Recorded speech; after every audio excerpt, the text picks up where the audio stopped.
Ikaw ang nanalo. Ito nga ang naging emosyonal na pahayag ni Kim Chu sa It's Showtime.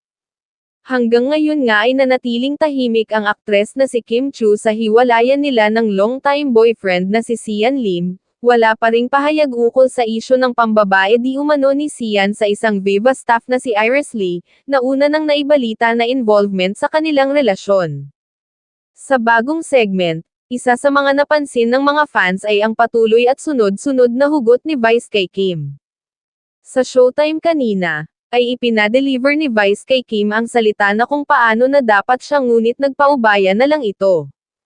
Ayon kay Vice, paano mo sasabihin na ikaw yung nanalo pero sige magpapaubaya ako.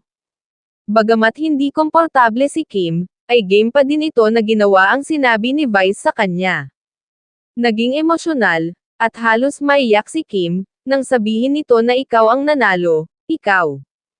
Agad naman itong niyakap at pinatahan ni Ami Perez. Bagamat biruan ay halatang halata na may pinaghuhugutan at may mabigat na pinagdadaanan ang aktres.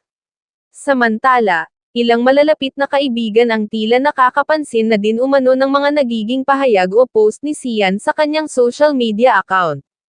Ipinagdarasal ng mga fans ni Kim Chu at Sian Lim na sana'y maayos pa ang kanilang mga problema bilang magkarelasyon. Ang hiling lamang ngayon ng Kim C supporters ay hindi tuluyang mauwi sa hiwalayan ang mahigit isang dekada nilang pagmamahalan. At kung sakali man na totoo at hindi na maayos ay umamin na lamang ang dalawa.